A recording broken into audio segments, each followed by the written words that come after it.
While my husband Jake was out, I went into his room and started looking through his things. I found several receipts in his drawer, and when I checked them, I saw that they were for brown bags. I had never received brown bags as gifts from Jake, and when I looked around the room, I couldn't find any women's bags. So I figured he must have bought them for someone else, maybe his lover. I can't believe he used our shared credit card to buy gifts for her. If he's using our credit card, doesn't that mean he's using my money too? I never thought Jake could be this terrible. My name is Lily, and I'm a 40-year-old office worker. I work at a well-known clothing company, so I'm paid well. After working hard all my life, I've reached a high position in my department. I really enjoy my job and hope to keep it until I retire. Even though I'm a workaholic and busy all the time, I have a family. I've been married to Jake for 10 years, and our son, Max, is 10 years old, the same age as our marriage.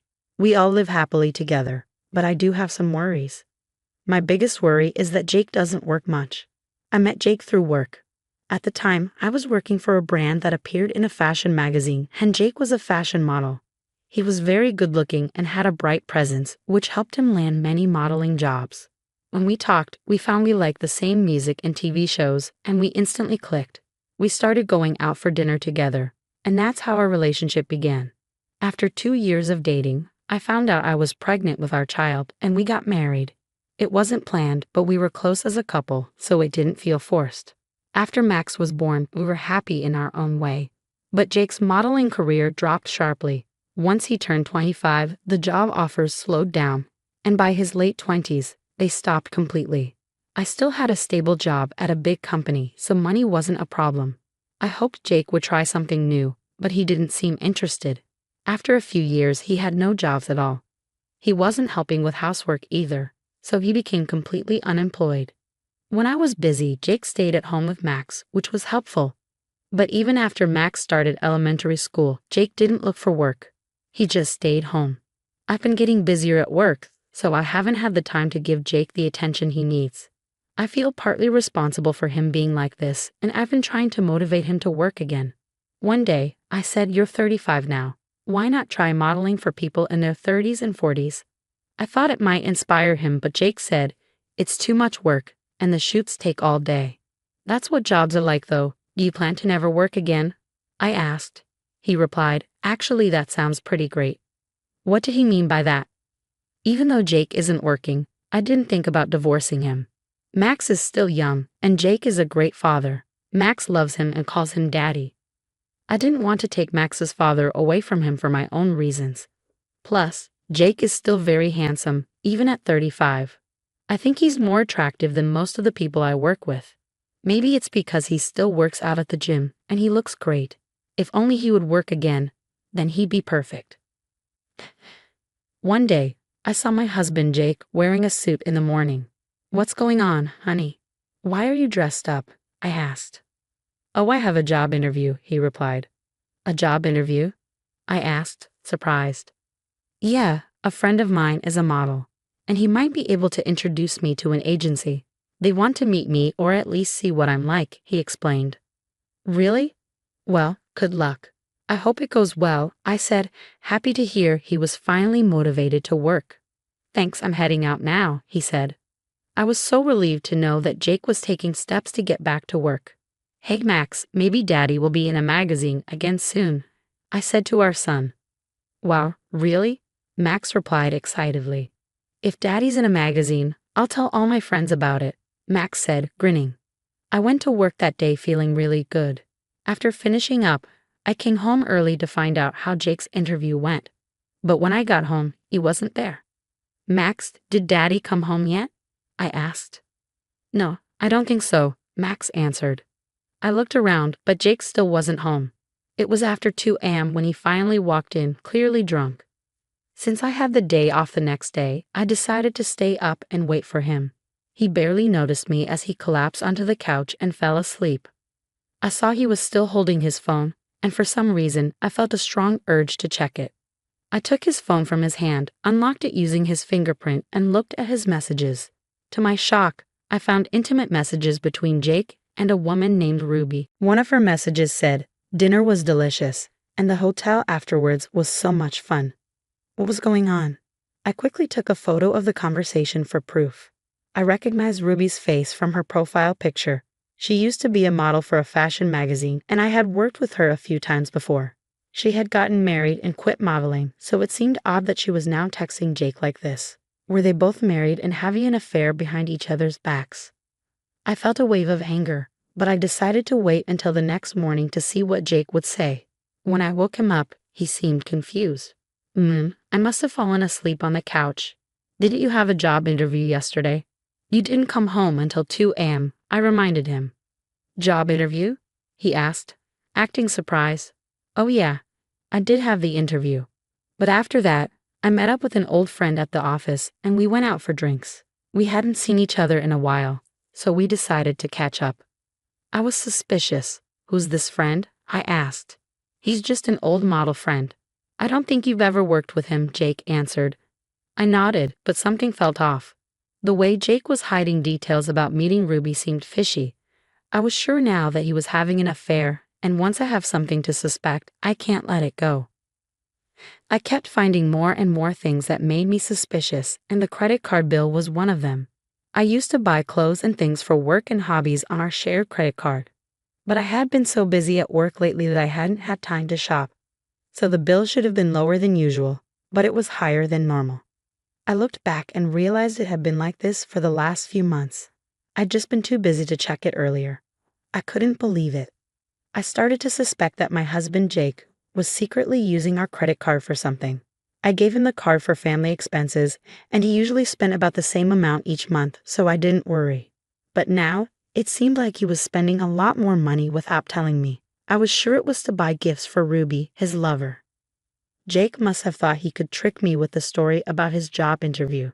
After that, he started going out more on weekends, saying things like, I was invited to go out with a friend from the agency. It was clear he was having an affair without any hesitation. I decided I would find out everything while I still could. One day, when Jake was out, I went into his room and started looking through his things.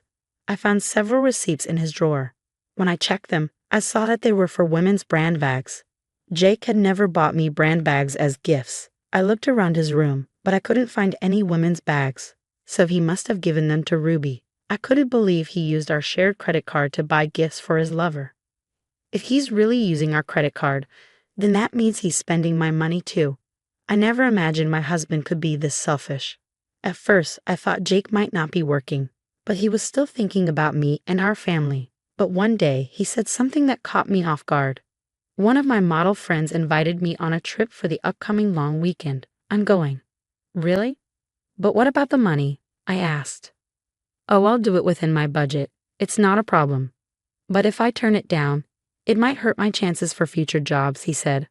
What jobs? I have a friend who might be able to get me work. So if I stay on good terms with him, I might get a job. I couldn't believe the lie he was telling with such a straight face. I knew that trip was just an excuse for him to be with Ruby, but part of me felt lucky. It was finally my chance to get revenge on Jake. The day of his trip, I saw him off with our son, Max, both of us smiling. It was probably the last smile I'd give Jake. Then, I squatted down to Max's level and told him what I was thinking. Max, I want to live separately from your daddy. I know this is sudden, and I'm really sorry. But I want you to choose who you want to live with. Was I being too harsh, forcing a 10-year-old to make such a choice? But Max answered right away. I want to live with you, Mommy.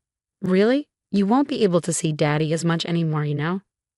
That's okay. Daddy's been making things hard for you, right? And he's been with a woman I don't know. What do you mean? Sometimes when I come home from school, I see this woman I don't recognize at the house with Daddy. What? He brought her into our house. Daddy says she was someone he was working with, but she always leaves when I show up, so I don't know who she is. How could Jake be so horrible and selfish? I couldn't believe he tried to deceive our son too. Hearing this, I was completely done with him. At first, I was going to just stop the credit card in time for Jake's trip, but then I changed my plans. I was going for full revenge. I knew who Ruby's husband was, and I had visited him at his home with a business associate a long time ago. They lived in a really nice house, and they probably hadn't moved out yet. I checked Ruby's Facebook and found her husband's profile. But they still live in the same house, based on the recent photos I saw. I contacted my parents and brothers, explained the situation, and they immediately came to help me pack up Jake's belongings. I sent Jake's things to the house where Ruby lived, along with the proof of the affair and a letter addressed to Ruby's husband. Then I suspended the credit card we shared, packed up my stuff, and moved out. Theo, now that we've stopped Daddy's card, let's get out of here. Yeah, sure. For now, we decided to go straight to my parents' house and stay there temporarily. It felt so relaxing to be back at my parents' place, enjoying my mom's home-cooked meal again. My brothers also stopped by, and we had a small family reunion. My dad was so happy to see his grandson, Theo. In the evening, I got a call from Jake. Hello. Oh, Lily, I'm really sorry, but I urgently need you to transfer some money to my account. Why? I'm a little short on cash. But you said you'd do it within your budget and savings. I did, but please, I'll pay you back later. How are you going to pay me back when you're not even working? Well, I'm about to get a job with the agency. I'll have money soon. Please, I beg you. You can't come home like this, or they'll stop working with me. I see. So where's this agency? Huh? You're about to get a job, right? Can you at least tell me the name of the agency and the model you're working with? Oh, you can't say it? Why? I completely forgot. Really? What are you going to do about that? I'll call the agency and check. No, don't do that. You'll embarrass me. I'm not buying your lies anymore. You're traveling with a woman, right?